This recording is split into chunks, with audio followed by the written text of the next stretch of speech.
Hello students, welcome back to my channel. तो आज के इस क्लास में हम पढ़ने वाले हैं BA 6 semester major paper 10 economics unit 1 हम पढ़ने वाले हैं। यूनिट 1 में आपको दिया गया था इंट्रोडक्शन पढ़ने के लिए दिया गया था। उसमें भी और टॉपिक आपको दिया गया था, जैसे कि इंटरनेशनल इकोनॉमिक्स यानी अंतर्राष्ट्रीय अर्थशास्त्र के बारे में आपको उसमें पढ़ना था। उसमें आपको दिया गया था नेचर एंड स्कोप के बारे में पढ़ने के लिए, यानी प्रकृति और क्षेत्र के बारे में पढ़ना था आपको इंटरनेशनल इकोनॉमिक्स का। तो उसको पढ़ने से पहले हम जानेंगे कि अंतर्राष्ट्रीय अर्थशास्त्र होता क्या है, उसके बाद हम उसकी प्रकृति, उसके बाद हम उसका क्षेत्र भी देखेंगे। तो आपका जो मेजर पेपर 10 में यूनिट 1 में दिया गया था, करीब 10 से 11 टॉपिक दिया गया है। तो उसमें से आज हम पहला टॉपिक पढ़ने वाले हैं। इस टॉपिक को हम पूरा कंप्लीट करेंगे। क्लास का लगभग आपका 30 से 40 मिनट का हो सकता है, इससे ज़्यादा बड़ा हम नहीं करेंगे। तो आपको क्या करना है कि अच्छे तरीके से समझ लेना है कि अंतर्राष्ट्रीय अर्थशास्त्र क्या होता है, इसका नेचर और इसका स्कोप। ये बस 3 बात यहाँ पे आपको इस वीडियो में ध्यान रखना है और अच्छे तरीके से एक एक पॉइंट को हम समझाएंगे। इंग्लिश हिंदी दोनों में लिखा गया है, कहीं कहीं पे इंग्लिश में लिखा गया है और हिंदी में नहीं दिया गया, तो वहाँ पे हम आपको हिंदी में बता देंगे। ध्यान से सुन लेना है और याद रखना है और दोस्तों के साथ थोड़ा सा शेयर कर देना है। एक एक टॉपिक हम रोज़ पढ़ेंगे और रोज़ आपका क्लास चलेगा, ताकि आपका क्लास जल्दी कंप्लीट हो जाएगा। बाकी रहा बात सब्जेक्टिव क्वेश्चन का, तो सब्जेक्टिव क्वेश्चन जैसे ही ये टॉपिक कंप्लीट होता है वैसे ही आपको सब्जेक्टिव क्वेश्चन करवा दिया जाएगा। अगर आपको ये टॉपिक क्लियर हो जाता है तो आपका तो सब्जेक्टिव क्वेश्चन ऑलरेडी इसी से कंप्लीट हो जाएगा। बाकी हम प्रैक्टिस के लिए वो भी करवाएंगे। तो पहले हम पढ़ाते हैं, उसके बाद हम सब्जेक्टिव क्वेश्चन करेंगे। तो चलिए हम क्लास को शुरू करें। तो सबसे पहला टॉपिक आता है आपका अंतर्राष्ट्रीय अर्थशास्त्र, यानी अंतर्राष्ट्रीय अर्थशास्त्र क्या होता है, ये सबसे पहले आपको जानना होगा। इंग्लिश में इसको बोला जाता है इंटरनेशनल इकोनॉमिक्स। तो यहाँ पे इसका डेफिनेशन दिया गया है, अंतर्राष्ट्रीय अर्थशास्त्र अर्थशास्त्र की वह शाखा है जो 2 या 2 से अधिक देशों के बीच होने वाले आर्थिक संबंधों का अध्ययन करती है।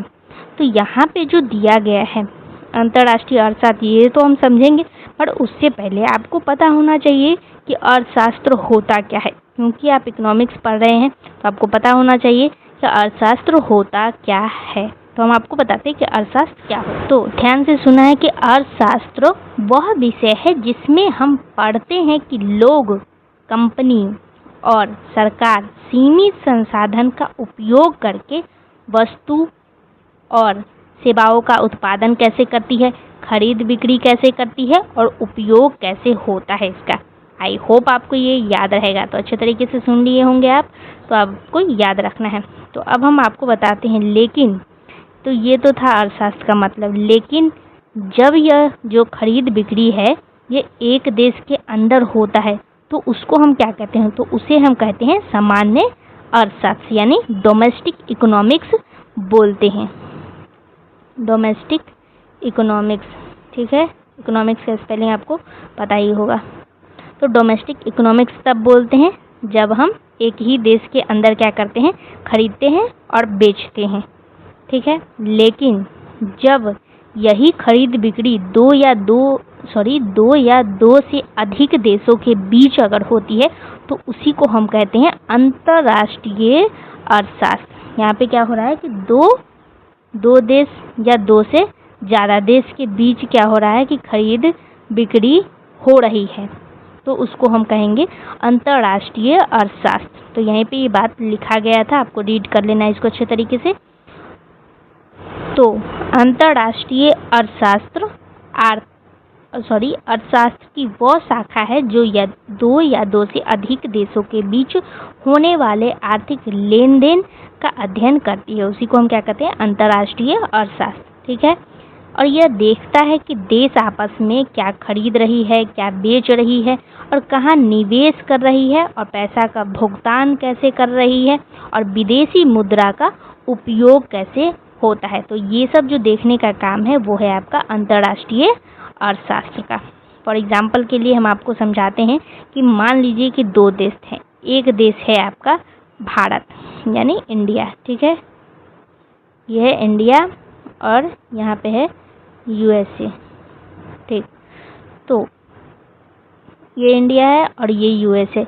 तो अब हम देखते हैं कि इनके बीच क्या क्या होता है। तो इनके बीच क्या होता है हम आपको बताते हैं कि भारत सबसे पहला यहाँ पे लिखा गया है, एक मिनट, हाँ यहाँ पे लिखा गया है, मान लेते हैं यहाँ पे इंडिया है और ये मान लेते हैं हम यूएसए है, ठीक है, यू से यूएसए और ये मान लेते हैं आई से इंडिया। ठीक, अब हम आपको एग्जांपल देते हैं, ध्यान से समझना है। तो भारत सबसे पहला पॉइंट यहाँ पे जो दिया गया है, वस्तुओं का व्यापार। इनके बीच क्या होता है, वस्तुओं का व्यापार होता है। जैसे कि भारत अमेरिका से क्या करता है कि आईफोन खरीदता है। ठीक, तो भारत पैसा दे करके मोबाइल खरीदता है। किसे खरीद रहा है, तो अमेरिका से खरीद रहा है। भारत अमेरिका से मोबाइल खरीद रहा है। तो इसको हम क्या कहेंगे, इसको कहेंगे इम्पोर्ट, यानी इसको हम कहते हैं आयात। भारत क्या कर रहा है, पैसा दे रहा है इसको और यहाँ से क्या कर रहा है, मोबाइल खरीद रहा है, तो इसको हम कहेंगे आयात। क्योंकि भारत बाहर से सामान खरीद रहा है इसीलिए इसको हम आयात कहते हैं। लेकिन दूसरी तरफ क्या हो रहा है कि दूसरा तरफ भारत अमेरिका को दवाई भेजता है। यहाँ से ये खरीद रहा है, ये पैसे दे करके खरीद रहा है, लेकिन दूसरा तरफ क्या होता है कि भारत अमेरिका को क्या दे रहा है, दवाई दे रहा है। तो इसको हम कहेंगे एक्सपोर्ट, यानी भारत अपना सामान दूसरे देश को बेच रहा है। एक मिनट, तो ये है इंडिया, ये है यूएसए। ठीक, तो भारत बेच रहा है दवाई, तो इसको हम बोलेंगे एक्सपोर्ट। एक्सपोर्ट कर रहा है मतलब अपना सामान दूसरे देश को बेच रहा है। और जब हम दूसरे देश से कुछ खरीदते हैं तो उसको हम बोलते हैं इम्पोर्ट, यानी आयात। आयात बोलते हैं। और बेचने, जब हम एक्सपोर्ट करते हैं तो उसको हम बोलते हैं निर्यात। ये याद रखना है। तो यह वस्तु का व्यापार कहलाता है। हम बेच रहे हैं कुछ और कुछ खरीद रहे हैं, तो इसको हम बोलेंगे वस्तुओं का व्यापार। अब दूसरा पॉइंट है यहाँ पर सेवाओं का व्यापार, यानी अब फॉर एग्जांपल के लिए कि मान लेना है कि अमेरिका की एक कंपनी अपनी वेबसाइट बनवाना चाहती है। ठीक है, अमेरिका की कोई कंपनी है जो कि क्या करती है, अपनी वेबसाइट बनवाना चाहती है। तो वह भारत की एक आईटी कंपनी मान लेते हैं टीसीएस या इन्फोसिस, INFOSYS, इन्फोसिस। तो ये दोनों क्या है, ये भारत की आईटी कंपनी है। तो अमेरिका क्या करती है कि वह भारत की एक आईटी कंपनी को यह काम देती है। कौन सा काम, वेबसाइट बनाने का काम।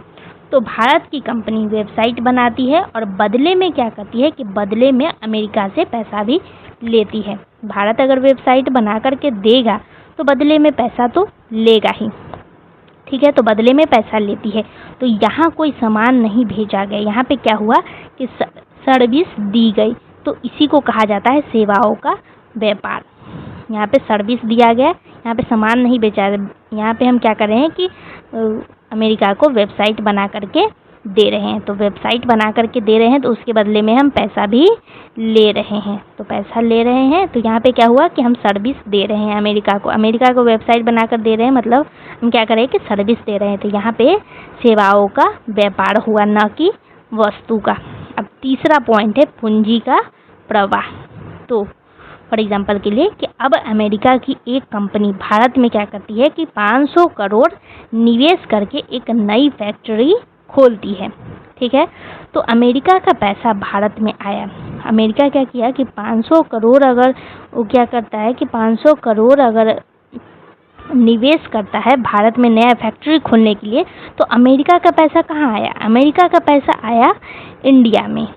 तो इसी को कहा जाता है कैपिटल फ्लो, यानी पूंजी का प्रवाह। यानी एक देश से दूसरे देश में पैसा आना या जाना, इसको हम बोलते हैं कैपिटल फ्लो, यानी पूंजी का प्रवाह। अब अगला पॉइंट है फॉरेन इन्वेस्टमेंट, यानी विदेशी निवेश। तो इसका मतलब है कि फॉर एग्जांपल के लिए कि सैमसंग क्या करती है कि सैमसंग भारत में मोबाइल बनाने की फैक्ट्री खोलती है।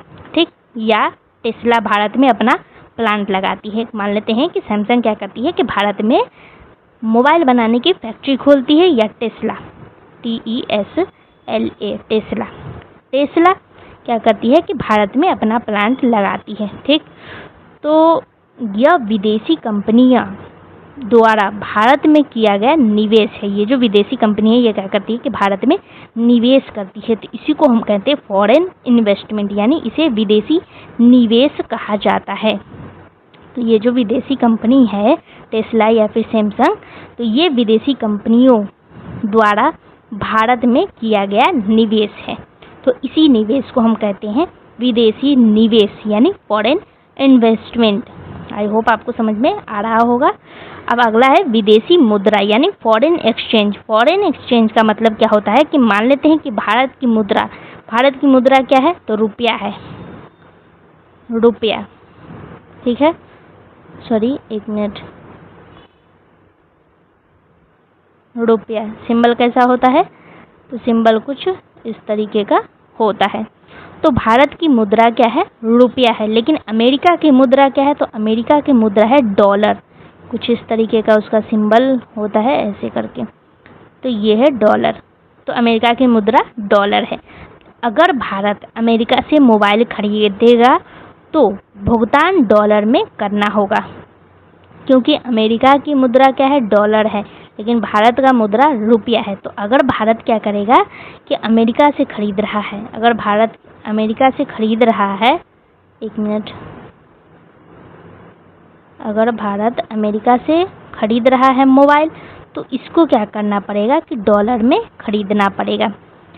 मोबाइल खरीदेगा तो भुगतान करना पड़ेगा डॉलर में। इसीलिए भारत को पहले रुपये को डॉलर में बदलना पड़ता है। ये अपना रुपया को क्या करेगी, डॉलर में बदलेगी। तो यही विदेशी मुद्रा है, इसी को विदेशी मुद्रा कहा जाता है, यानी फॉरेन एक्सचेंज। हम क्या कर रहे हैं कि अपना रुपया, अपना जो मुद्रा है उसको बदल रहे हैं दूसरे देश की मुद्रा से, यानी यूएसए की मुद्रा से। यानी रुपया को हम डॉलर में बदलते हैं, उसके बाद ही हम मोबाइल खरीद पाएंगे।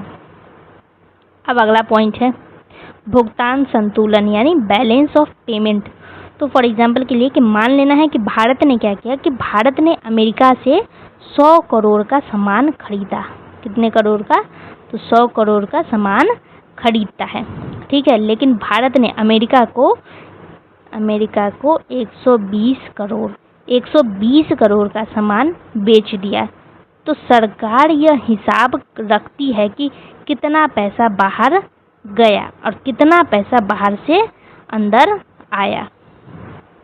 एक मिनट। तो सरकार क्या करती है कि ये हिसाब रखती है कि कितना पैसा बाहर गया और कितना पैसा बाहर से आया।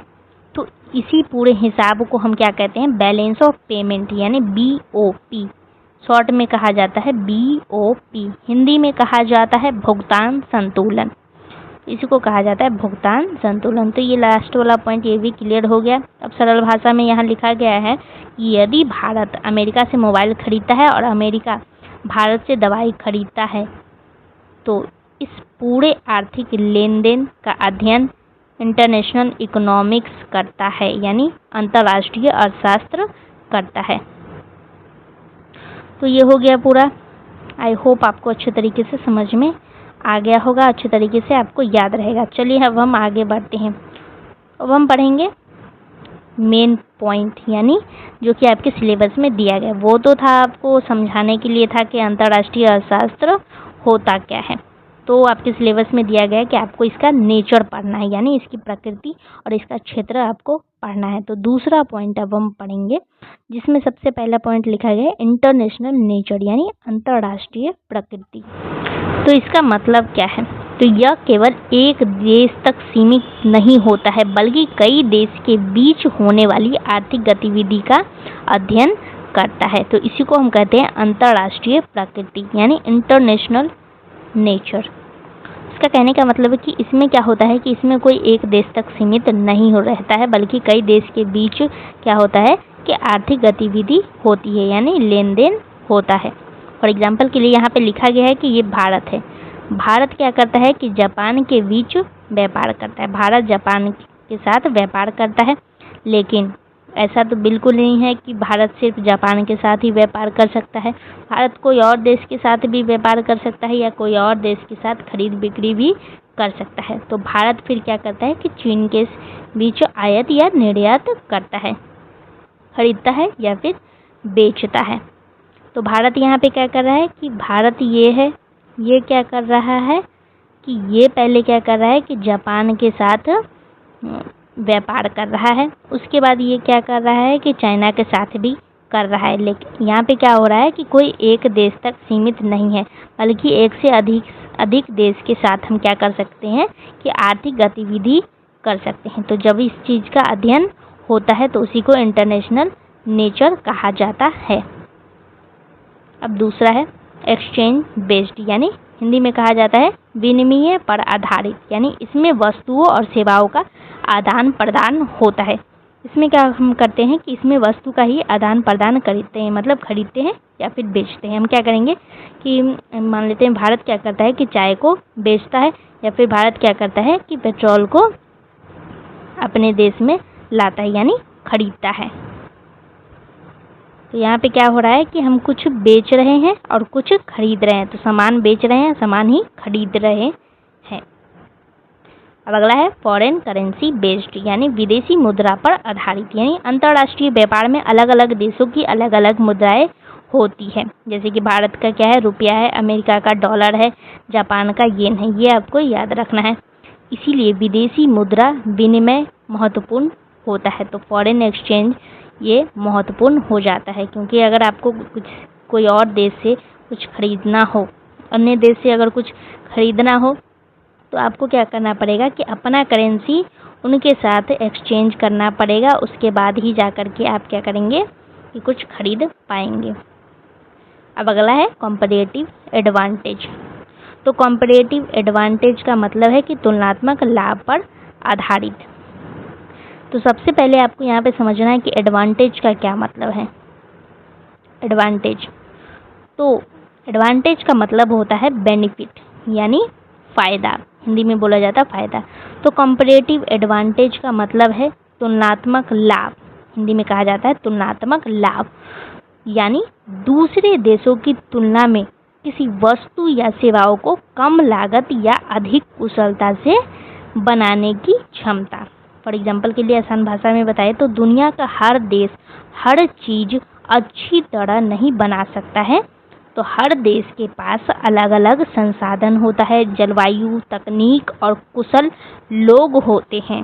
इसीलिए हर देश को वही वस्तु या सेवा अधिक बनानी चाहिए जिसमें वह सबसे अच्छा हो, जिसमें वह एक्सपर्ट हो और कम लागत वाला हो, मतलब खर्चा उसमें कम हो। फॉर एग्जाम्पल के लिए मान लेते हैं भारत और सऊदी अरबिया का हम एग्जाम्पल लेते हैं। तो मान लीजिए कि भारत क्या है कि भारत में आईटी इंजीनियर अधिक, तो भारत में क्या है कि भारत में आईटी इंजीनियर अधिक है, सॉफ्टवेयर कंपनियां अधिक है भारत में। इसीलिए भारत कम लागत में क्या कर सकता है कि सॉफ्टवेयर और आईटी सर्विस दे सकता है दूसरे देश को। लेकिन अगर हम बात करें सऊदी अरब की, तो वहाँ पे क्या होता है कि वहाँ पे पेट्रोल का भंडार है पूरा, मतलब बड़े बड़े भंडार है वहाँ पे पेट्रोल का कमी नहीं है, यानी तेल का कमी नहीं है। तो इसीलिए वो कम लागत में भी तेल निकाल सकता है। तो अब आपको क्या करना है कि अब आपको सोचना है, थोड़ा सा बस दिमाग लगाना है आपको कि अगर भारत खुद तेल निकालने की कोशिश करे तो क्या होगा, बहुत खर्चा आएगा। लेकिन अगर सऊदी अरब क्या करे कि सॉफ्टवेयर बनाने लगे तो उसको भी क्या होगा कि उसको भी ज़्यादा खर्चा लगेगा, ज़्यादा खर्च होगा। लेकिन तो भारत क्या करेगा कि अगर भारत आईटी सर्विस बनाए, भारत आईटी सर्विस प्रोवाइड करे, यानी आईटी सर्विस दे दूसरे देशों को, और सऊदी अरबिया का करे कि तेल बनाए। भारत अपना आईटी पे काम कर रहा है और सऊदी अरबिया अपना तेल बना रहा है, निकाल रहा है, ठीक। तो फिर दोनों आपस में व्यापार कर पाएंगे। भारत क्या करेगा कि आईटी सर्विस दूसरे देशों को दे देगा, सऊदी अरब को दे देगा, और सऊदी अरब क्या करेगा कि तेल भारत को दे देगा। तो ये एक अच्छा तरीका होगा, बल्कि इसमें खर्चा भी कम लगेगा और दोनों देश के बीच जो लेन देन है वो भी हो जाएगा। तो इसी को हम कहते हैं कॉम्परेटिव एडवांटेज, यानी तुलनात्मक लाभ, इसी को हम कहते हैं। तो अगर आपको इस एग्जाम्पल से नहीं समझ में आया होगा तो एक और एग्जाम्पल हम आपको देते हैं कि मान लीजिए कि दो किसान हैं, एक ये है और एक ये है। तो इसका नाम है राहुल, ठीक है, आर फॉर राहुल, और इसका नाम है मोहन, एम फॉर मोहन। तो राहुल, ये राहुल तो राहुल क्या करता है कि गेहूँ बहुत अच्छी तरह उगाता है। राहुल को गेहूँ बहुत अच्छे तरीके से उगाना आता है। इसका आँख नाक मुँह भी बना देते हैं। हाँ, तो राहुल को गेहूँ बहुत अच्छे तरीके से उगाना आता है। गेहूँ बनता थोड़ी है, सॉरी। हाँ, तो चावल, अब हम बात करेंगे चावल की। तो मोहन को क्या आता है कि मोहन बहुत अच्छी तरीके से चावल उगा लेता है। तो अगर दोनों गेहूँ और चावल दोनों उगाए तो समय और पैसा ज़्यादा लगेगा। मतलब राहुल क्या कर रहा है कि चावल भी उगा रहा है, गेहूँ भी उगा रहा है, और मोहन भी गेहूँ और चावल उगा रहा है, तो दोनों को खर्चा भी ज़्यादा लगेगा और समय भी ज़्यादा जाएगा। लेकिन अगर राहुल केवल गेहूँ ही उगाए और मोहन जिस चीज़ में एक्सपर्ट है वही चीज़ करेंगे, मतलब ये चावल उगाने में एक्सपर्ट है तो ये चावल ही अगर उगाएगा तो फिर दोनों आपस में बदल लेंगे। तो इस तरीके से ज़्यादा खर्च भी नहीं होगा, ज़्यादा पैसा भी नहीं लगेगा, ज़्यादा समय भी नहीं लगेगा, तो दोनों का फ़ायदा भी होगा। तो इसी को हम तुलनात्मक लाभ का सिद्धांत कहते हैं। आई होप आपको समझ में आ गया होगा। तो ये था आपका 5वां पॉइंट, गवर्नमेंट रेगुलेशन, मतलब सरकारी नियंत्रण। तो इसमें क्या लिखा गया है, तो अंतर्राष्ट्रीय व्यापार पूरी तरह स्वतंत्र नहीं होता है। इसका क्या कहने का मतलब है, सबसे पहले आपको समझना है रेगुलेशन यानी नियंत्रण। रेगुलेशन का मतलब क्या होता है, तो यहाँ पे लिखा गया है नियंत्रण। तो रेगुलेशन का मतलब होता है नियम, यानी सरकार यह तय करती है कि कौन सी वस्तु आयात होगी, कौन सी वस्तु निर्यात होगी। ठीक है, कौन सी वस्तु आयात होगी और कौन सी वस्तु निर्यात होगी, और कितना टैक्स लगेगा और किस वस्तु पर रोक लगेगी। तो इसीलिए अंतर्राष्ट्रीय व्यापार पूरी तरह स्वतंत्र नहीं होता है। फॉर एग्जांपल के लिए कि मान लेना है आपको कि भारत से बहुत अधिक गेहूँ विदेश जाने लगा। ठीक है, अगर सारा गेहूँ बाहर चला जाएगा तो भारत में गेहूँ की कमी हो जाएगी और कीमत भी बढ़ने लग जाएगी। तब भारत सरकार क्या कहती है, भारत सरकार कहती है कि अभी गेहूं का निर्यात कम करो, यानी सरकार नियम बना देती है कि अभी हमें गेहूं का निर्यात कम करना है। तो सरकार नियम क्यों बनाती है, ये भी सवाल आता है कि सरकार नियम क्यों बनाती है। तो सरकार नियम क्यों बनाती है, तो सबसे पहला पॉइंट, सरकार नियम बनाती है देश की सुरक्षा के लिए। दूसरा पॉइंट, घरेलू उद्योग की रक्षा के लिए सरकार नियम बनाती है ताकि हर सभी को क्या हो सके, सभी को गेहूं मिल सके। तीसरा पॉइंट कि किसान और व्यापारों के हित के लिए सरकार नियम बनाती है। और चौथा पॉइंट कि महंगाई नियंत्रण करने के लिए, क्योंकि सारा गेहूं अगर चला जाएगा तो फिर महंगाई हो जाएगा, बढ़ जाएगा। तो और चौथा पॉइंट महंगाई हो गया। पांचवा पॉइंट आवश्यक वस्तु की उपलब्धता बनाए रखने के लिए, क्योंकि गेहूं ऐसा चीज़ है कि उससे क्या होगा कि रोटी आटा सब कुछ, पराठा उराठा सब कुछ बनता है। तो गेहूं से अगर गेहूं नहीं रहेगा तो लोग खाएंगे क्या, तो गेहूं आवश्यक वस्तु है, तो इसका होना बहुत ज़रूरी है। तो ये सब चीज़ के लिए ही सरकार क्या करती है कि नियम बनाती है। अब यहाँ पे लिखा गया है इम्पोर्ट ड्यूटी, यानी इसको हिंदी में बोलते हैं आयात शुल्क। यहाँ पे हिंदी में नहीं लिखा गया तो हम आपको बताते हैं, आयात शुल्क इसको हिंदी में कहा जाता है, ये आपको याद रखना है। तो अब इम्पोर्ट ड्यूटी का यहाँ पे मतलब क्या है, तो यहाँ पे लिखा गया कि सरकार कई नियम बनाती है, जिसमें से पहला नियम बनाती है सरकार इम्पोर्ट ड्यूटी। तो इम्पोर्ट ड्यूटी यानी आयात शुल्क। तो आयात शुल्क का मतलब है कि जब कोई वस्तु विदेश से भारत आती है तो सरकार उस पर टैक्स लगा देती है। जब कोई वस्तु क्या होगा कि विदेश से भारत आएगी तो सरकार क्या करेगी कि इस पर टैक्स यहाँ से कोई वस्तु भारत आ रहा है, ठीक, इंडिया में आ रहा है, तो सरकार क्या करेगी कि इस पर टैक्स लगा देती है। फॉर एग्जांपल के लिए कि मान लेते हैं कि चीन से क्या हो रहा है कि चीन से मोबाइल भारत आ रही है, चीन से मोबाइल भारत आ रही है, तो सरकार क्या करेगी कि सरकार उस पर 20% का इम्पोर्ट ड्यूटी लगा देती है, यानी 20% का आयात शुल्क लगाती है। तो इससे क्या होता है कि इससे विदेशी मोबाइल महंगा हो जाता है और भारत में बने हुए मोबाइल को बढ़ावा मिलता है। अब दूसरा पॉइंट है एक्सपोर्ट पॉलिसी। इसका मतलब है निर्यात नीति। निर्यात नीति हिंदी में इसका मतलब है। अब इसका मतलब है कि सरकार ये तय करती है कि कौन सी वस्तु विदेश भेजी जाएगी और किन शर्तों पर, तो ये सरकार तय करती है। फॉर एग्जाम्पल के लिए कि अगर देश में प्याज की कमी हो जाए तो सरकार कुछ समय के लिए प्याज के निर्यात पर रोक लगा सकती है। तो ये था एक्सपोर्ट पॉलिसी। और तीसरा है ट्रेड रेस्ट्रिक्शन, मतलब व्यापार प्रतिबंध, हिंदी में कहा जाता है व्यापार प्रतिबंध। तो इसका कहने का मतलब है कि सरकार कुछ वस्तुओं के आयात या निर्यात पर क्या करती है, रोक लगा सकती है। फॉर एग्जाम्पल के लिए कि यदि किसी देश से आने वाली वस्तु स्वास्थ्य या सुरक्षा के लिए हानिकारक हो तो भारत उसका आयात रोक सकता है। तो ये हो गया तीसरा। अब चौथा है कस्टम रूल, यानी सीमा शुल्क नियम, हिंदी में बोला जाता है सीमा शुल्क नियम। तो इसका मतलब है कि जब कोई सामान देश की सीमा यानी बॉर्डर के अंदर आता है या बाहर जाता है, बॉर्डर के अंदर आता है या अंदर से बाहर जाता है, सॉरी ये गलत हो गया, अंदर से बाहर जाता है या फिर बाहर से अंदर आता है। एक मिनट, मान लेते हैं ये है बॉर्डर, ठीक है, ये है आपका देश का सीमा।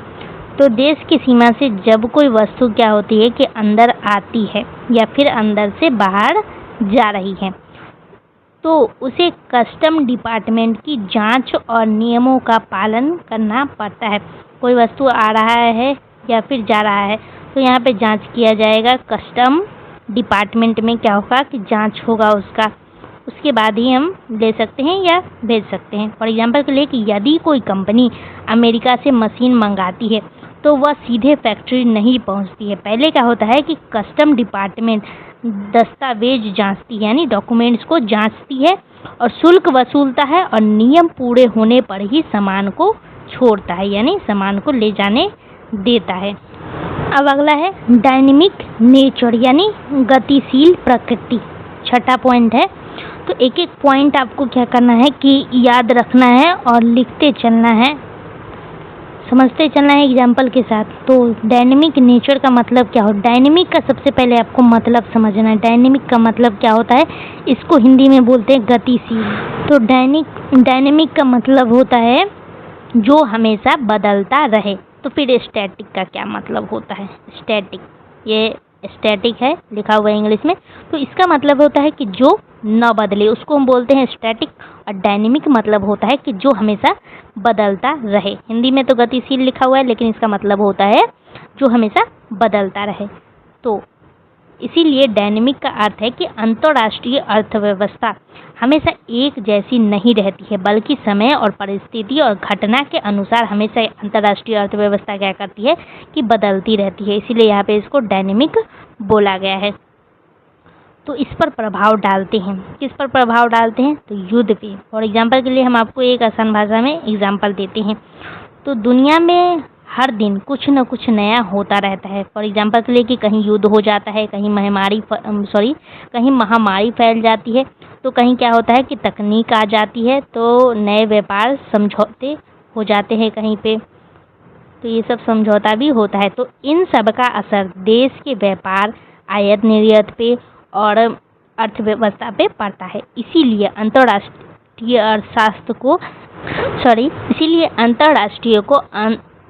अर्थशास्त्र को गतिशील कहा जाता है। तो इंटरनेशनल इकोनॉमिक्स को गतिशील कहा जाता है क्योंकि इसमें परिवर्तन आते रहता है। तो पहला जो यहाँ पे एग्जाम्पल दिया गया था वो आपका दिया गया युद्ध, यानी मान लीजिए कि दो देश है, एक को मान लेते हैं कि रूस है, एक देश आपका मान लेते हैं फॉर एग्जाम्पल के लिए रूस है, दूसरा है यूक्रेन, ठीक है, यूक्रेन ये देश का नाम है। तो यूक्रेन, तो दो देश है, अगर दोनों देशों के बीच युद्ध शुरू हो जाए तो क्या होगा, तो कई देश को गेहूं और तेल समय पर नहीं मिलेगा, वस्तुओं की कीमत बढ़ जाएगी और व्यापार धीमा हो जाएगा। तो युद्ध होने से क्या होगा, युद्ध होने से अंतर्राष्ट्रीय व्यापार बदल जाता है। इसीलिए यहाँ पे इसको डायनेमिक बोला गया है क्योंकि स्थिति, परिस्थिति और घटना के अनुसार ये बदलती रहती है। दूसरा है महामारी। तो आपने कोरोना का नाम तो सुना ही होगा। तो कोरोना के समय में क्या हुआ कि कई देश की फैक्ट्रियां बंद हो गई, हवाई जहाज और जहाज़ों की आवाजाही कम हो गई थी। ठीक है, तो आयात निर्यात भी रुक गया था, व्यापार और पर्यटन प्रभावित हो गए थे। तो इससे पूरे देश की अर्थव्यवस्था भी बदल गई थी। और तीसरा है नई तकनीक यानी न्यू टेक्नोलॉजी। तो पहले लोग सामान बेचने के लिए केवल दुकानों पर निर्भर थे, लेकिन अब क्या है कि अब Amazon, Flipkart, online banking, UPI, AI, तो ये सब टेक्नोलॉजी पे आने की वजह से क्या हुआ कि अब व्यापार पहले से तेज हो गया है और आसान हो गया है। तुरंत ऑर्डर करके लोग मंगवा लेते हैं। तो नई तकनीक आने से देश के बीच व्यापार करने का तरीका भी बदल गया है। अब अगला पॉइंट है वैश्वीकरण, यानी इंग्लिश में बोलते हैं ग्लोबलाइजेशन। तो पहले देश के बीच व्यापार कम होता था, लेकिन अब क्या होता है कि अब भारत अमेरिका को दवाई भेजता है, जापान भारत में कार बनाता है, तो चीन दुनिया के कई देशों को सामान बेचता है।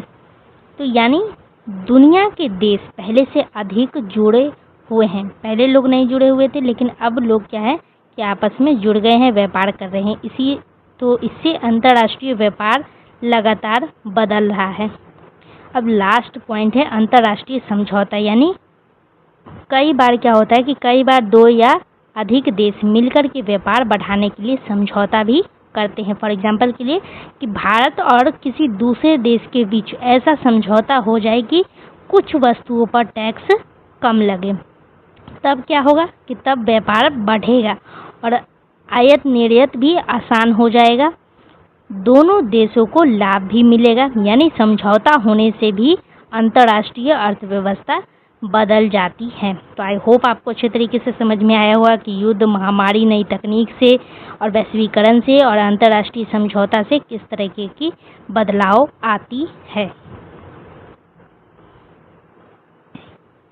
अब अगला टॉपिक है लास्ट टॉपिक, यानी 7 नंबर टॉपिक। तो इसमें लिखा गया है इंटरडिपेंडेंसी, यानी परस्पर निर्भरता। तो आज क्या है कि आज कोई भी देश पूरी तरह आत्मनिर्भर नहीं है।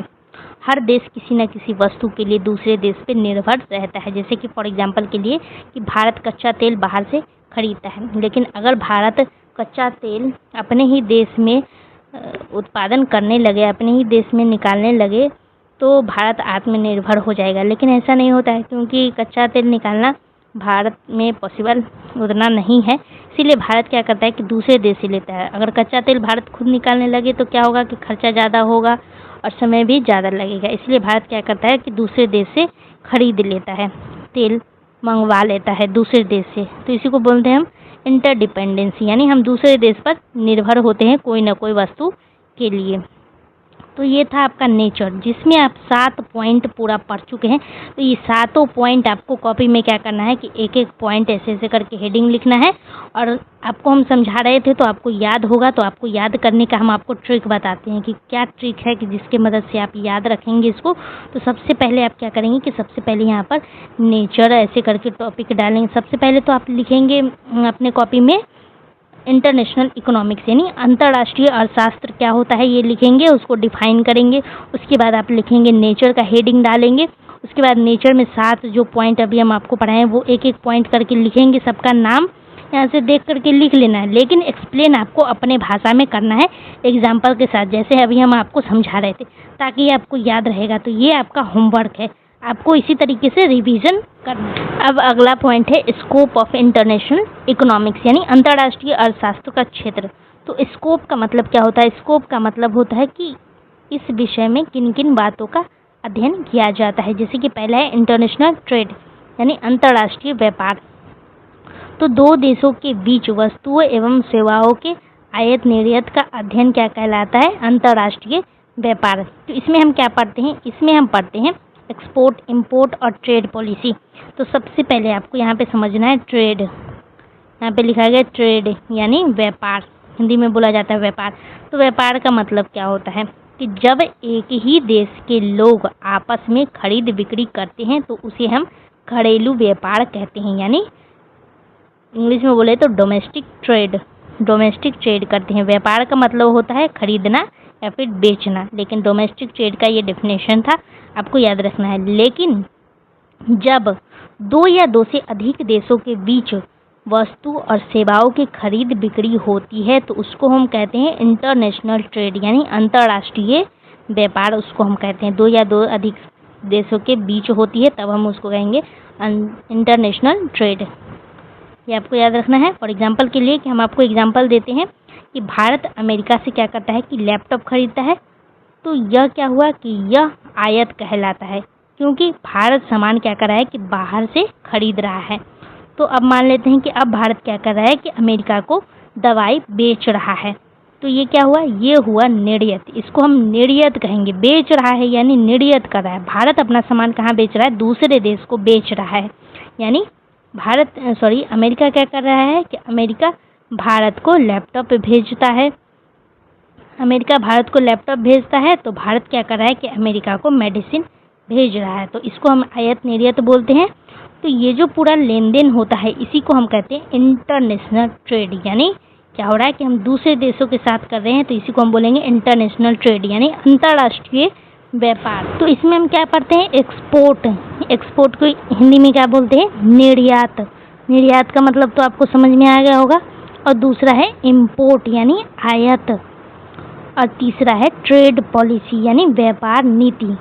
तो ये दोनों तो आपको अच्छे तरीके से समझ में आ गया होगा। ट्रेड पॉलिसी का यहाँ पे क्या मतलब है, यानी व्यापार नीति का क्या मतलब है कि सरकार व्यापार के लिए नियम बनाती है, उसी को हम ट्रेड पॉलिसी बोलते हैं, व्यापार नीति कहते हैं। जैसे कि किस वस्तु का आयात होगा, किस वस्तु का निर्यात होगा, कितना टैक्स उस वस्तु पे लगेगा और किस वस्तु पर रोक होगी, इसी को हम ट्रेड पॉलिसी कहते हैं। सरकार क्या करती है, कुछ नियम बनाती है कि कौन सा सामान देश के बाहर जाएगा, कौन सा सामान देश के अंदर आएगा, कौन से देश पे टैक्स लगेगा, कौन सा देश बाहर जाने से रोक देना है।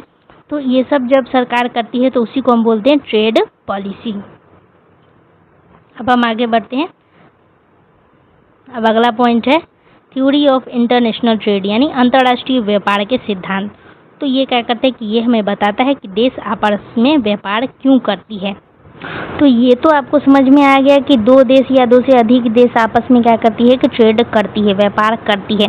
लेकिन करती क्यों है, ये भी तो सवाल आता है ना आपके मन में कि करती ही क्यों है, अपना सामान वापस दूसरे देश को क्यों बेच रही है और दूसरे देश से अपना सामान खरीद रही है। तो खरीद बिक्री क्यों हो रहा है, इंटरनेशनल बेसिस पे क्यों हो रहा है। तो इस सवाल का जवाब है कि जब कोई देश अपनी सभी ज़रूरतों की चीज़ खुद नहीं बना सकता है तब वह क्या करता है कि दूसरे देश से व्यापार करता है, इसीलिए अंतर्राष्ट्रीय व्यापार होता है। फॉर एग्जांपल के लिए कि भारत को तेल चाहिए लेकिन भारत में तेल कम है, तो इसीलिए भारत क्या करेगा कि सऊदी अरब से तेल खरीदता है।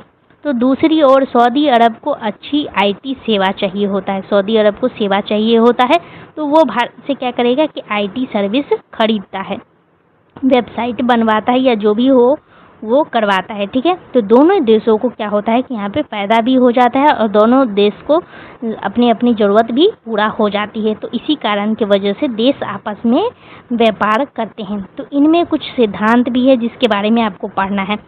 3 सिद्धांत यहाँ पे लिखा गया है, तो एक एक करके हम समझेंगे। तो यहाँ पे लिखा गया एब्सोल्यूट एडवांटेज, यानी हिंदी में बोलते हैं इसको पूर्ण लाभ। तो इस सिद्धांत को एडम स्मिथ ने दिया था। तो ये सिद्धांत किसके द्वारा दिया गया, एडम स्मिथ, यानी पूर्ण लाभ जो सिद्धांत है ये एडम स्मिथ ने दिया था। तो इसका मतलब क्या है, इसका मतलब है कि अगर कोई देश किसी वस्तु को दूसरे देश से अधिक मात्रा में या कम लागत पर बना सकता है तो उसे उसी वस्तु का उत्पादन करना चाहिए। फॉर एग्जांपल के लिए कि भारत एक दिन में क्या करता है कि 100 केजी चाय बनाता है, ठीक है, तो दूसरा देश क्या करता है कि केवल 60 किलो चाय बना पाता है। तो भारत को चाय बनानी चाहिए क्योंकि उसे एब्सोल्यूट एडवांटेज है, यानी पूर्ण लाभ है, इसीलिए भारत को क्या करना चाहिए कि चाय बनाना चाहिए। क्योंकि भारत क्या करता है कि एक दिन में 100 किलो बना लेता है, लेकिन दूसरा देश क्या कर रहा है कि एक दिन में सिर्फ 60 किलो ही बना पा रहा है। तो भारत के पास पूर्ण लाभ है, इसलिए भारत को क्या करना चाहिए कि 100 केजी बना लेना चाहिए, क्योंकि वो इस चीज़ में क्या है, एक्सपर्ट। तो ये था पहला पॉइंट का मतलब। दूसरा पॉइंट है कंपैरेटिव एडवांटेज, हिंदी में बोलते हैं तुलनात्मक लाभ।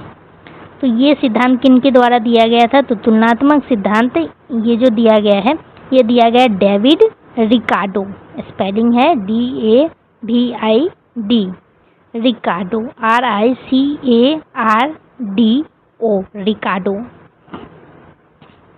तो हर देश को वही वस्तु बनानी चाहिए जिसमें उसकी अवसर लागत सबसे कम हो। फॉर एग्जाम्पल के लिए कि भारत सॉफ्टवेयर बनाने में अच्छा है, लेकिन सऊदी अरब क्या है कि वो तेल उत्पादन में अच्छा है। तो दोनों अपनी अपनी विशेषता वाली वस्तु बनाए और आपस में व्यापार करें, तो इससे क्या होगा कि दोनों को लाभ भी होगा। इसी को हम बोलते हैं कॉम्परेटिव एडवांटेज, यानी तुलनात्मक सिद्धांत, तुलनात्मक लाभ। अब तीसरा है अपॉर्चुनिटी कॉस्ट थ्योरी। इसका मतलब है कि अवसर लागत सिद्धांत। ठीक है, तो इसका मतलब होता है कि किसी एक वस्तु को बनाने के लिए दूसरे वस्तु का जो त्याग करना पड़ता है वही अवसर लागत कहलाती है। जैसे कि फॉर एग्जाम्पल के लिए कि एक किसान के पास केवल 1 एकड़ ही जमीन है, तो वो क्या करती है कि वो उस जमीन पर गेहूँ उगा सकता है या फिर चावल उगा सकता है। तो अगर उसने गेहूं उगाया तो चावल उगाने का अवसर वो छोड़ देता है, यानी चावल की छूटी हुई संभावना ही अपॉर्चुनिटी कॉस्ट है। अगर वो गेहूं उगा रहा है, तो अगर वो गेहूं उगा रहा है तो वो क्या करेगा, वो चावल नहीं उगा पाएगा। तो चावल की जो छूटी हुई संभावना है उसको हम बोलते हैं अपॉर्चुनिटी कॉस्ट। यानी हम गेहूं उगा रहे हैं तो चावल छूट जा रहा है, अगर हम चावल उगाएंगे तो फिर गेहूं छूट जाएगा, तो इसी को हम अपॉर्चुनिटी कॉस्ट बोलते हैं। तो ये आपको समझ में आ गया होगा। अब हम आगे बढ़ते हैं फॉरेन एक्सचेंज यानी विदेशी मुद्रा। तो एक देश की मुद्रा दूसरे मुद्रा में कैसे बदली जाती है, यहाँ पे कुछ एग्जाम्पल दिया है। फॉर एग्जाम्पल के लिए कि मान लेते हैं कि भारत को अमेरिका से सामान खरीदना है, तो अमेरिका रुपये नहीं बल्कि डॉलर में भुगतान चाहता है। अमेरिका चाहेगा कि डॉलर में भुगतान हो, क्योंकि रुपया तो उसके कोई काम का ही नहीं होगा, क्योंकि उसके देश का करेंसी तो डॉलर है, इसलिए उसको चाहिए होगा क्या, डॉलर ही चाहिए होगा, रुपया का वो क्या करेगा। तो इसीलिए भारत को पहले क्या करना पड़ेगा, भारत को पहले रुपया को डॉलर में बदलना पड़ेगा। तो रुपयों को डॉलर में बदलने की इसी प्रक्रिया को क्या कहा जाता है, विदेशी मुद्रा यानी फॉरेन एक्सचेंज कहा जाता है। अब अगला है एक्सचेंज रेट। इसका मतलब है विनिमय दर। एक देश की मुद्रा की कीमत दूसरे देश की मुद्रा के मुकाबले कितनी है, तो ये इसका मतलब है। तो हम आपको समझाते हैं। इसका मतलब है कि एक देश की मुद्रा की कीमत दूसरे देश की मुद्रा के मुकाबले कितनी है, उसको हम एक्सचेंज रेट कहते हैं, यानी विनिमय दर कहते हैं। फॉर एग्जाम्पल के लिए कि मान लीजिए कि आज की विनिमय दर, केवल उदाहरण के रूप में आपको मानना है कि $1 बराबर कितना है, 85 रुपया, यानी अमेरिका का $1 हमारे यहाँ का 85 रुपया के बराबर होगा। इसका मतलब है कि अगर आपको $1 खरीदना है तो 85 रुपया देना होगा आपको। लेकिन अगर आपको $10 चाहिए, मान लेते हैं कि अगर आपको $10 चाहिए, तो आपको क्या होगा कि 10 × 85 करना होगा। तो 10 × 85 करेंगे तो 850, यानी आपको अगर $10 चाहिए तो आपको क्या करना पड़ेगा कि 850 रुपया देना पड़ेगा। तो यानी 85 प्रति डॉलर ही एक्सचेंज रेट है। ये तो एग्जाम्पल था, ऐसे मानना नहीं है कि $1 बराबर 85 रुपया होता है, ऐसा नहीं मानना है। तो अब अगला पॉइंट है 5वां नंबर पॉइंट। 5वां नंबर पॉइंट में आपसे पूछा गया है कि बैलेंस ऑफ पेमेंट यानी BOP, जो हम आपको बता रहे थे शुरू में भी कि BOP शॉर्ट में बोला जाता है, तो वही BOP को हम यहाँ पे समझेंगे। भुगतान संतुलन, इसका कहने का मतलब क्या है? इसका कहने का मतलब है कि किसी देश का एक निश्चित अवधि, आमतौर पर मान लेते हैं कि 1 वर्ष, ठीक है, तो किसी देश का एक निश्चित अवधि में दुनिया के अन्य देशों के साथ हुए सभी आर्थिक लेन देन का पूरा हिसाब, यानी 1 साल में जो भी आर्थिक लेन देन होगा तो उसी को हम बोलते हैं BOP। 1 साल में जो भी दूसरे देशों के साथ आर्थिक लेन देन होता है उसका जो हिसाब रखा जाता है उसको BOP बोलते हैं, बैलेंस ऑफ पेमेंट यानी भुगतान संतुलन। फॉर एग्जांपल के लिए कि मान लीजिए कि भारत एक दुकान है, ठीक है, तो पूरे साल भारत ने क्या किया कि दूसरे देश से सामान खरीदा, सामान बेचा और विदेशों से निवेश प्राप्त किया और विदेशों को ऋण भी दिया और उनसे ऋण लिया भी, मतलब कर्जा दे भी रहा है, कर्जा ले भी रहा है। तो विदेशी पर्यटकों से पैसा भी कमाए। तो कुछ विदेशी लोग हमारे देश में घूमने भी आते हैं, तो उसे हम पैसा भी कमाते हैं। तो सरकार इन सभी पैसों का पूरा रिकॉर्ड भी रखती है। तो इस पूरे रिकॉर्ड को हम क्या कहते हैं, बैलेंस ऑफ पेमेंट कहते हैं। मतलब 1 ईयर में खरीदे, बेचे, उधार लिए, उधार दिए, या पैसा कमाए या पैसा गंवाए, ये जो भी रिकॉर्ड सरकार रखती है, इसी को हम BOP बोलते हैं। ठीक है, आई होप आपको ये समझ में आ गया होगा। इसमें यहाँ पे लिखा गया है, तो इसमें क्या क्या शामिल होता है। तो इसमें शामिल होता है एक्सपोर्ट। एक्सपोर्ट का मतलब हम आपको बताए थे, हिंदी में कहा जाता है निर्यात। इम्पोर्ट यानी इसमें आयात, आयात हिंदी में बोलते हैं। इन्वेस्टमेंट यानी निवेश। तो इन्वेस्टमेंट का मतलब होता है यहाँ पे निवेश, हिंदी में बोला जाता है, लेकिन इसका मतलब है कि विदेशी कंपनी भारत में पैसा लगाती है या भारतीय कंपनी विदेश में निवेश करती है, इसकी कहा जाता है इन्वेस्टमेंट। और चौथा है लोन। लोन मतलब ऋण। जब कोई देश दूसरे देश या विश्व बैंक या IMF जैसी संस्था से ऋण लेता है या फिर देता है, तो उसको हम बोलते हैं यहाँ पे लोन प्रक्रिया। अब अगला है टूरिज्म इनकम। इसका कहने का मतलब है, हिंदी में बोलते हैं पर्यटन आय। हिंदी में इसको बोला जाता है पर्यटन आय। इसका मतलब है कि जब विदेशी पर्यटक भारत घूमने आते हैं और होटल, खाना या फिर यात्रा पर खर्च करते हैं, तो भारत को आय होती है, भारत को आय मिलती है। तो इसी को हम बोलते हैं टूरिज्म इनकम। यानी फॉर एग्जांपल के लिए कि अमेरिका से आए पर्यटक आगरा में ताजमहल देखने गए, तो वहाँ पे वो रहेंगे, खाएंगे, पिएंगे, तो जो भी वो खर्चा देते हैं, तो उससे क्या होता है कि उसमें कुछ टैक्स भी लगता है। तो टैक्स जो होगा वो सरकार को मिलता है। तो इससे क्या हुआ कि हमारे देश को कमाई हुई, यानी हमारा इनकम हुआ। अब अगला पॉइंट है इंटरनेशनल कैपिटल मूवमेंट, यानी अंतर्राष्ट्रीय पूंजी प्रवाह। मतलब इसका मतलब होता है कि एक देश से दूसरे देश में धन का निवेश हुआ। ठीक है, तो यहाँ पे उदाहरण दिया गया FDI और FPI। तो FDI का क्या मतलब होता है, हम आपको समझाते हैं। FDI का मतलब होता है प्रत्यक्ष विदेशी निवेश, हिंदी में बोला जाता है प्रत्यक्ष विदेशी निवेश। इसका मतलब है कि इसमें विदेशी कंपनी किसी दूसरे देश से सीधे व्यवसाय शुरू करती है या फैक्ट्री या फिर कंपनी या फिर कार्यालय खोलती है। जैसे कि फॉर एग्जांपल के लिए कि सैमसंग क्या करती है कि सैमसंग भारत में मोबाइल फैक्ट्री लगाती है, तो इसको हम बोलेंगे FDI। तो इसमें कंपनी का सीधा नियंत्रण भी होता है, इसको बोलेंगे FDI। और FPI का मतलब होता है, यहाँ पे फुल फॉर्म भी लिखा गया है, ये आपको याद रखना है। तो इसको हिंदी में बोलते हैं विदेशी पोर्टफोलियो निवेश। ठीक है, इसका मतलब है कि इसमें विदेशी निवेशक क्या करते हैं कि किसी कंपनी के शेयर या फिर बॉन्ड आपको पता होगा कि क्या होता है, बॉन्ड और शेयर। ठीक है, तो बॉन्ड या फिर शेयर खरीदते हैं, लेकिन कंपनी का संचालन यानी मैनेजमेंट अपने हाथ में नहीं लेते हैं। फॉर एग्जांपल के लिए कि अमेरिका का एक निवेशक भारत की किसी कंपनी के शेयर खरीदता है, तो वह केवल निवेश करता है, कंपनी नहीं चलाता है। तो इसी को हम FPI बोलते। अगला है इंटरनेशनल फिनेंशियल इंस्टीट्यूशन। हिंदी में इसको कहा जाता है अंतर्राष्ट्रीय वित्तीय संस्थाएं। इसका मतलब विश्व की आर्थिक संसाधनों का अध्ययन, इसी को हम बोलते हैं इंटरनेशनल फिनेंशियल इंस्टीट्यूशन।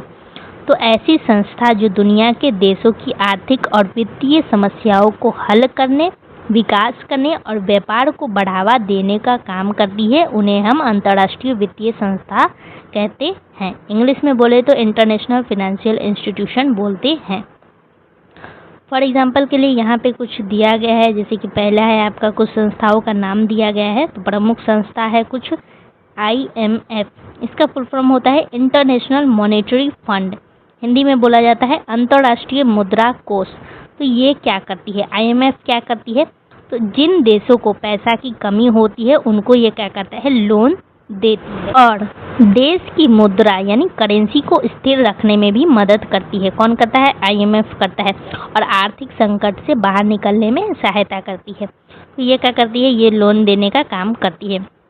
और दूसरा है वर्ल्ड बैंक, जिसको हिंदी में कहा जाता है विश्व बैंक। तो ये क्या करती है कि विकास कार्यों के लिए ऋण देता है, मतलब ये डेवलपमेंट के लिए लोन देता है। सड़क, पुल, स्कूल, अस्पताल, बिजली जैसे परियोजनाओं के लिए सहायता करता है। ये सब अगर बनवाना हो तो ये आपको पैसा देती है। तो गरीब देशों के विकास में ये मदद करता है। अब अगला है WTO यानी वर्ल्ड ट्रेड ऑर्गेनाइजेशन। तो ये क्या करता है, तो इसको हिंदी में बोलेंगे विश्व व्यापार संगठन। ये क्या करता है कि देश के बीच व्यापार को आसान बनाता है, व्यापार संबंधी नियम भी बनाता है और व्यापारिक विवादों को सुलझाने में मदद भी करता है। अब अगला है ADB। इसका फुल फॉर्म होता है एशियन डेवलपमेंट बैंक, यानी हिंदी में बोले तो एशियाई विकास बैंक। तो ये क्या करता है कि एशिया के देशों के विकास के लिए ऋण और आर्थिक सहायता देता है। परिवहन हो, ऊर्जा हो या फिर शिक्षा या फिर गरीबी कम करने वाली परियोजनाओं में ये हमारी मदद करता है। अब अगला है ट्रेड पॉलिसी यानी व्यापार नीति। तो इसमें क्या होता है कि सरकार किस प्रकार आयात निर्यात को निर्यात करती है। तो ये आपका कुछ एग्जाम्पल भी दिया गया है, जैसे कि टैरिफ। तो टैरिफ का क्या मतलब है, यहाँ पे टैरिफ का मतलब है शुल्क, हिंदी में बोला जाता है शुल्क। तो टैरिफ का मतलब है कि आयात या निर्यात पर लगाए जाने वाला कर, टैक्स जो हम लगाते हैं उसी को टैरिफ बोलते हैं। फॉर एग्जाम्पल के लिए कि यदि भारत चीन से आने वाली मोबाइल पर 20% का आयात शुल्क यानी इम्पोर्ट ड्यूटी अगर लगा दे तो मोबाइल महंगे हो जाएंगे। तो इससे क्या होगा कि भारत में बने हुए मोबाइल को बढ़ावा भी मिलेगा। तो टैरिफ लगाया जाता है, बाहर से कोई सामान आता है तो टैक्स लगाया जाता है। अगला है कोटा। कोटा का मतलब क्या होता है, हिंदी में भी इसको कोटा ही बोलते हैं। इसका मतलब है कि किसी वस्तु के आयात या निर्यात की मात्रा की सीमा तय करना। फॉर एग्जाम्पल के लिए कि सरकार कहे कि इस वर्ष केवल 10 लाख टन चीनी ही विदेश भेजी जा सकती है, तो इस तय सीमा को हम क्या कहते हैं, कोटा कहते हैं। कि 10 टन चीनी ही हम क्या कर सकते हैं कि दूसरे देश में भेज सकते हैं, तो इसको हम बोलते हैं कोटा। अगला है सब्सिडी। हिंदी में भी सब्सिडी बोला जाता है। इसका मतलब है कि सरकार द्वारा दी जाने वाली आर्थिक सहायता। फॉर एग्जाम्पल के लिए कि सरकार किसानों को खाद या फिर बिजली पर सहायता देती है, जिससे उनकी उत्पादन लागत कम हो जाती है। तो इसी तरह निर्यात बढ़ाने के लिए सरकार कुछ उद्योगों को भी सब्सिडी दे सकती है। तो आई होप कि आपको समझ में आया होगा। अगला है इकोनॉमिक इंटीग्रेशन यानी आर्थिक एकीकरण। तो कई देश का मिलकर के व्यापार बढ़ाना, जिसको बोलते हैं इकोनॉमिक इंटीग्रेशन। तो फॉर एग्जाम्पल के लिए कि आपको मान लेना है कि मान लीजिए कि आप कक्षा 10 के छात्र हैं, ठीक है। अगर सभी छात्र अलग अलग पढ़ेंगे तो उन्हें कम मदद मिलेगी, लेकिन अगर सभी मिलकर के पढ़ेंगे, नोट्स बांटेंगे, एक दूसरे की मदद करेंगे तो सभी को फ़ायदा होगा। तो ठीक उसी तरह कई देश मिलकर के एक समूह बनाते हैं ताकि व्यापार आसान हो, टैक्स कम हो और एक दूसरे की अर्थव्यवस्था मजबूत हो और विकास तेज हो। तो इसी को इकोनॉमिक इंटीग्रेशन कहा जाता है, यानी आर्थिक एकीकरण कहा जाता है। तो यहाँ पे कुछ एग्जाम्पल भी दिया गया है। सबसे पहला एग्जाम्पल है यूरोपियन यूनियन का एग्जाम्पल दिया गया है। तो यूरोपियन यूनियन को हिंदी में यूरोपीय संघ कहा जाता है। तो ये यूरोप के कई देशों का समूह होता है। इसका उद्देश्य होता है कि आपस में व्यापार बढ़ाना है, लोग और वस्तुओं की आवाजाही आसान बनाना है और आर्थिक विकास करना है। जैसे कि फॉर एग्जाम्पल के लिए कि EU मतलब यूरोपियन यूनियन के कौन कौन सा देश है जो कि समूह बनाते हैं, तो वो है आपका जर्मनी, फ्रांस, इटली। ये सब आपस में मिल करके क्या करते हैं, यूरोपियन यूनियन बनाते हैं, यानी यूरोपियन यूनियन में ये सब देश शामिल होते हैं। अब है Asian association of south east Asian nation, ये इसका फुल फॉर्म है। तो इसको हिंदी में बोलते हैं, ये देश क्या करती है कि यह देश पूर्व एशिया के देशों का समूह होता है, यानी यह दक्षिण पूर्व एशिया के देशों का समूह है और इसका उद्देश्य होता है कि व्यापार को बढ़ाना है, आर्थिक सहयोग करना है, क्षेत्र का विकास करना है। अब लास्ट है सार्क। इसका फुल फॉर्म होता है south Asian association for regional cooperation. तो ये क्या है, यह दक्षिण एशिया के देशों का संगठन है। इसमें भारत, नेपाल, भूटान, बांग्लादेश, श्रीलंका, पाकिस्तान, मालदीव और अफगानिस्तान तो ये सब सदस्य इसमें शामिल होते हैं, ये सब इसमें शामिल है। इनका उद्देश्य होता है कि दक्षिण एशिया में व्यापार को बढ़ाना है, शिक्षा, स्वास्थ्य और विकास में सहयोग करना है और क्षेत्रीय सहयोग को मजबूत बनाना है। तो ये आपको कुछ देशों का नाम याद रखना है कि किसमें कौन सा देश शामिल है, ये आपको याद भी रखना है, गूगल से सर्च करके जान भी लेना है। इसका फुल फॉर्म भी याद रखना है, ऑब्जेक्टिव में पूछ सकता है। अब लास्ट है ये ग्लोबलाइजेशन यानी वैश्वीकरण। तो इसका मतलब है पूरी दुनिया की अर्थव्यवस्थाओं का आपस में जुड़ना ही वैश्वीकरण कहलाता है। तो इससे क्या होता है कि व्यापार बढ़ता है, निवेश बढ़ता है और रोजगार के अवसर भी बढ़ते हैं। जब देश आपस में जुड़ेंगे तो ये सब चीज़ तो बढ़ेगा ही, ये आपको अब समझ में आ रहा होगा। अब लास्ट टॉपिक है इस वीडियो का, तो है इम्पोर्टेंस ऑफ इंटरनेशनल इकोनॉमिक्स, यानी अब हम जानेंगे कि अंतर्राष्ट्रीय अर्थशास्त्र का क्या महत्व है। यहाँ पे पॉइंट वाइज लिखा गया है, ये आपको रीड कर लेना है, अच्छे तरीके से समझ में आ जाएगा और यहाँ पे उदाहरण भी दे दिया गया है। तो वीडियो को एंड करने से पहले हम आपको एक छोटा सा रिकैप देते हैं। आज हम क्या पढ़े? आज हम पढ़े कि इंटरनेशनल इकोनॉमिक्स यानी अंतर्राष्ट्रीय अर्थशास्त्र क्या होता है और इसके हम नेचर के बारे में, उसके बाद हम इसके स्कोप के बारे में पढ़ चुके हैं। तो आई होप कि वीडियो आप सभी के लिए काफ़ी हेल्पफुल रहेगा। तो चलिए हम वीडियो को एंड करते हैं, दोस्तों के साथ शेयर कर दे रहे हैं।